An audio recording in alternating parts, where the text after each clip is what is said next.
Hello, everyone. Welcome back to another Live at 5 with the Cranbrook Center for Collections and Research. Hello, Mallory. Hello, Eileen. Hello, Dad.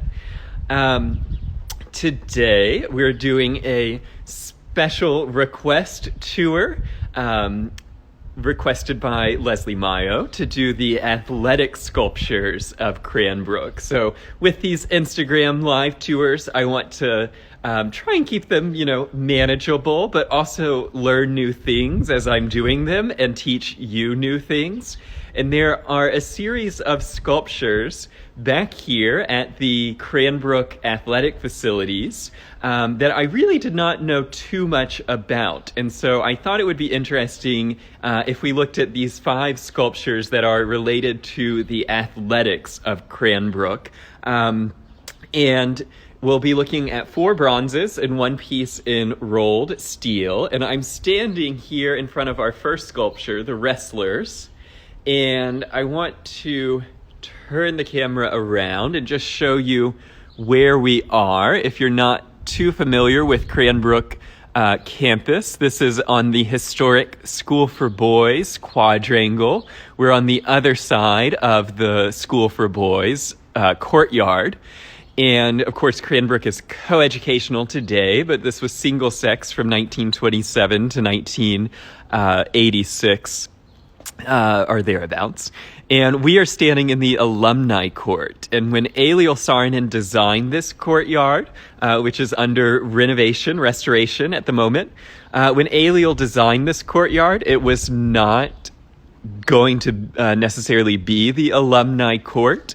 It was simply the sort of western court of the school, but you will see that we're a full grade below the quadrangle, so that's the level of the quadrangle, and then it comes down half a grade here, and it will continue down 2 more levels to the football field. The design of this quadrangle is really looking towards Scandinavian arts and crafts architecture, particularly the Swedish Radhouse by, oh my gosh, I'm forgetting his name, Osberg in Stockholm, which was finished about 1917 and was the most famous modern building in the world when it was finished. And that is where Eliel Saarinen derives his sort of rhythm of columns, which is sort of Neo-Byzantine, but coming more instantly from Swedish arts and crafts architecture. 1 column here with the brick arches above, no columns on that side. Here you see the rhythm of 1 column to 2 pilasters, and then here we have the doubled column. So just an interesting tidbit that the courtyard at the Swedish City Hall has this exact arrangement of columns. Now that I have a few more of you watching, we'll get started with our tour of the athletic sculpture of Cranbrook schools. And we're starting here with the Wrestlers. We'll be looking at 3 different Greek sculptures. And what's interesting about these Greek sculptures is that the Greek originals do not survive. And so this is a 1928 casting after the Roman version of the Greek sculptor. And the original back in Greece would have been made of bronze, and then the Romans, as they discovered Greek antiquity, would copy them in marble. This one you may know as the Uffizi Wrestlers because its most famous Roman copy is at the Uffizi Gallery in Florence. And the form was discovered in Rome in 1583 and became a very popular Renaissance form to reproduce. And ours is from the Curazzi Company, which was an Italian company that reproduced classic Roman sculpture as well as new sculpture. And the Curazzi Company was in Naples. It was introduced to the American market at the 1904 World's Fair in St. Louis, where the company reproduced lots of large-scale bronze work that led to American collectors becoming very interested in these Roman bronzes. They had about 600 staff working for the company, and those of you who have been down to Sarasota, Florida, will know one of their largest clients was John Ringling. So the Ringling Museum of Art, all of those bronzes are cast at the Curazzi Company of Naples. Another big client, the company was sort of the dominant. Its largest period was about 1904 to World War II. After World War II, they're still in business and they still do large casting, but J. Paul Getty became the major client of the Curazzi Company. Now, George Booth bought this as part of 3 different sculpture groupings that we'll see today, but he also bought from the company the Turtle Fountain over at Cranbrook House. And at their heyday, the company was casting not just bronze, but also terracotta and marble, all different types of reproduction statuary.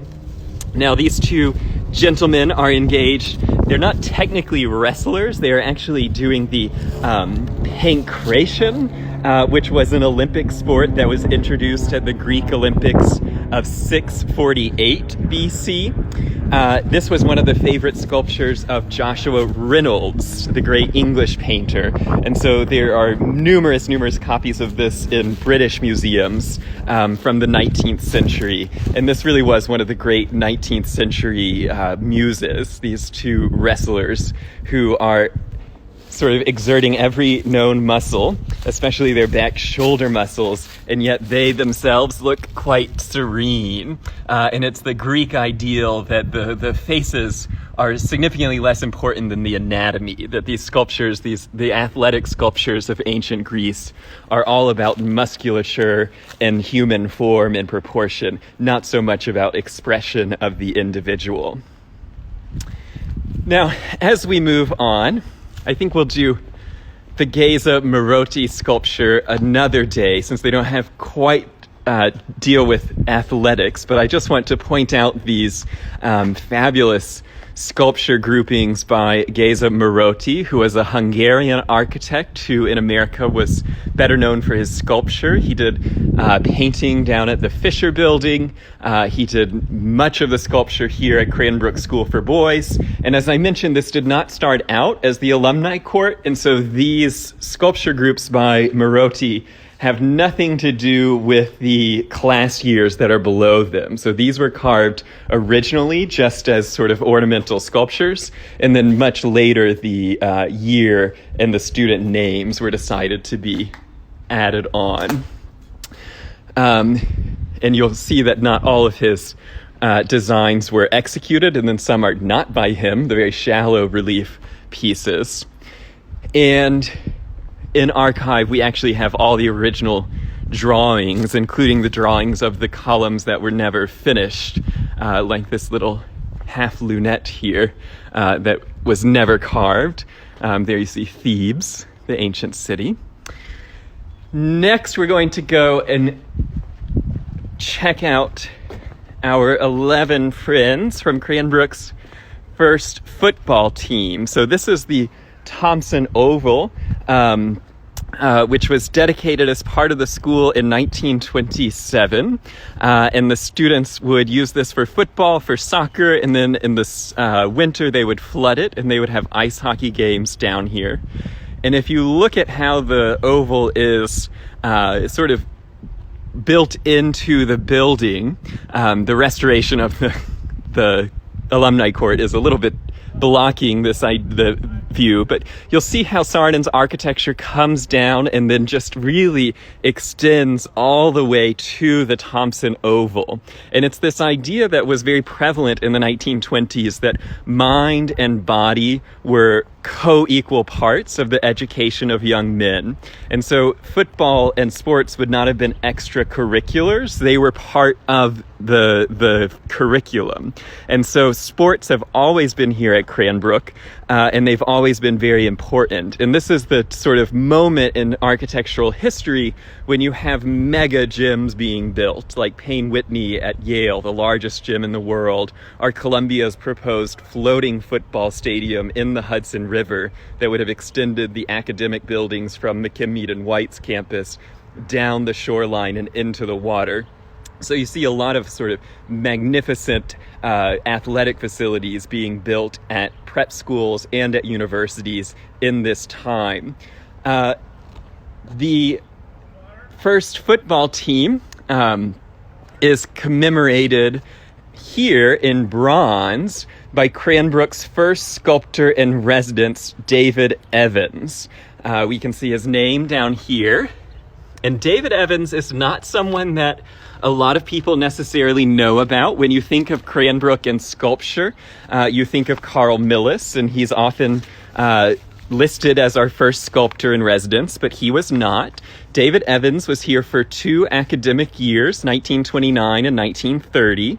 He was an English sculptor who studied at the Manchester College of Art and then the Royal Academy of Art in London, served in World War I, finished his studies in London, and then worked in Rome for 2 years, where he studied sculpture in Rome. And then he came to America in 1929. He stayed here until 1933. George Booth hired him as our first sculptor in residence and first instructor in sculpture. Evans did not have a ton of commissions here at Cranbrook. There are only 3. There's the football players here, the Madonna and Child in the lobby of Kingswood, and Christ in Prayer at Christ Church Cranbrook. Interestingly, much later in 1957, he said Christ in Prayer at Christ Church was his greatest sculptural work. While in America, David Evans also did sculpture for Rockefeller Center in New York and Radio City Music Hall. He also sculpted for the Brooklyn Post Office, for St. Thomas Church on Fifth Avenue, which interestingly is the church that Bertram Goodhue and Lee Lowry worked on and is considered their masterpiece, and that's the architect and sculptor of Christ Church Cranbrook. So he's part of this sort of American Art Deco scene, but his legacy at Cranbrook is, I think, largely not understood because he wasn't happy here. He didn't think that George Booth had really been very honest about what the position entailed and what the commissions would entail. And so this is his magnum opus at Cranbrook, and these are the original 11 players of Cranbrook's football team, and they are, from left to right, John Harlow, George Allen, and Lee, Barney, Charlie, Heine, George, Gus, Tom, George, Bill, and Dick. What great 1928 names those are. 1928-29. The whole thing, you can see the markings in the bronze where he's used his tool to carve out this bas-relief panel. It is interesting how shallow all of the players are versus how deep all of the entire bas-relief panel is. So it has that sort of Rockefeller Center Art Deco sculpture look to it. And they have their Cranbrook uniforms. Now, in the early years, Cranbrook did not have a lot of other teams to play, so they played against the public school, and they also played against themselves. And so the prep school was divided into 2 houses, 2 halls that had their own colors and fight songs and banners, and they would play back and forth. And this was commissioned by George Booth for this spot. It is directly in front of a double stairway, so it forms this rather classical, kind of symmetrical front. If anyone has any questions that are not mean, like my sister, I'm happy to answer them. And I make nothing up. I did write down the 11 boys' names because I thought they were so funny. Not funny, just charmingly period. As we move around the oval, Sarnon did build all of Cranbrook with the landscape, and so this was a low field already on the site, and so he added drainage in, and then he built up the edges of the hill in order to form the bowl. And so those stands are not built, those are not structural, there's no structure underneath them. That's just the hill that's been impacted, and then the concrete cast on top. It was redone, I guess, in 2016 because they were finishing it when I moved here. And then the press box is a recent addition to the complex. There, of course, is the architecture department, which was built by Saarinen a little bit later. That was the original Cranbrook garage coming out. And then this is the only part of the 1928 building. This section here, this is a 1935 or so addition to the school. So it did extend over time. And then there are the faculty housing built in there that look like little gingerbread houses. And now we come to our next two Greek friends by way of Rome. These are, again, purchased by George Booth in 1929. He was traveling through Italy. He was in Naples, and he visited the Chirazzi factory, the foundry, and that's where he selected these really classic examples of Greek and Roman sculpture. This is Hermes fastening his sandal, though many editions no longer refer to him as Hermes because he doesn't have wings on his sandals. And so that's a rather 19th century concept of this being Hermes. Instead, he's commonly referred to as Jason fastening his sandal, or simply the Greek Jason. The original was Greek from the 4th century, the same time period as the wrestlers were. He was lost. He was copied in the Roman era, which is how we know the form survives. And the Greek original would have been bronze. The Roman copies were both bronze and marble. And then it was rediscovered at Hadrian's Villa in 1769. And ours is a copy from Hermes fastening his sandal in the British Museum. And then on this side of these great doors, which open up to the back of the theater in the Performing Arts Center, this is the backstage. Here we have the famous discobus, the discus thrower, which is one of antiquity's most famous sculptures. And again, it's a Roman copy of a Greek original. But interestingly, of the 3 Greek sculptures that we've seen today, this is the one that is considered the most well-proportioned and most well-formed, and also the most referenced in ancient Greek writing. There was another discus whom they thought was the discobus that the Greeks were praising, until this one was discovered in 1781, again at Hadrian's Villa. Ours is modeled after the Townley discobus, which is, again, an English edition, and was cast in 1929 and purchased by George Booth in March of that year. And you see his discus in his impossible form. It's considered not an especially efficient way to throw a discus. And also, apparently, it's impossible to stand this exact way, which shows that Greek sensibility of modeling by perfect proportion and perfect visuals, not necessarily truth to human musculature. Yes, I too love the doors. And again, a sort of blank face. Now, the Cranbrook School's class of 1995 decided to spray paint these 2 sculptures with 95 champs, which led to their restoration in 1995. And so these are part of our general bronze restoration every spring that hopefully we'll be able to do. We usually would be doing it right now, but the Venus bronze work of Detroit, which trains young men and women from Detroit in bronze maintenance, and so it's a lot of teenagers and young adults, as well as the master bronze worker Giorgio, come out every spring, and we treat the bronzes. Now, I know many people do miss the patination. The way that we restore the bronzes is by artist intent, and so we keep these looking as they would have been in sort of 19th century collections, which is the polished black. And then we allow the ones that Carl Millis wanted to be green, we keep those patinated. So there is a logic to which sculptures are brought to the sort of beautiful dark bronze color, which are kept green, and which are polished to a gold. The huge doors, so this was the original Cranbrook Gymnasium of 28 after the Keppel Gym was built in 1931.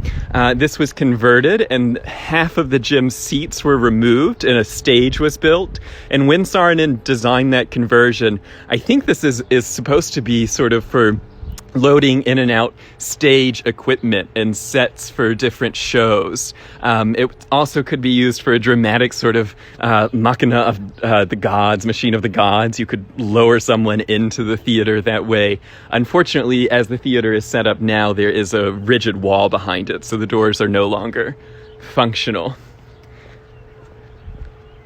And then our last sculpture of the athletic facilities will be something totally different. This Pommel Horse over here. I don't know how dear Rolf would feel if I called it a Pommel Horse, but it's hard not to see a Pommel Horse, especially in the context of all these gymnasiums. This is a piece from 1974. The title of the piece is Appaloosa, and it was sculpted, created by Cranbrook alum Rolf Westphal. Rolf was a German-born artist, born in 1945 in the north of Germany. He immigrated with his parents to Minnesota as a child, grew up in Minnesota, studied at the Kansas City Art Institute, and then came to Cranbrook and studied under Julius Schmidt in the mid-1960s. He spent most of his career at Lawrence University in Appleton, Wisconsin, and most of his career was spent working in steel, which is what you can see this piece is. It is welded steel, and then the whole thing is supported on these hinges, and you are meant to interact with his work. I don't know if I'm supposed to do that as a curator, but there it is in motion. No one walks under this, so I don't know if we have a maintenance plan of how often those hooks have to be replaced. The Marc de Souvero, we do replace that cable every 10 years, but this one has moved around enough times that I think it's been well studied.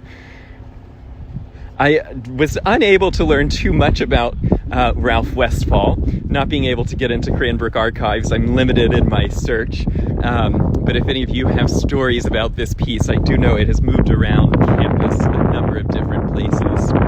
And then here you see the Saarinen front for the Performing Arts Center.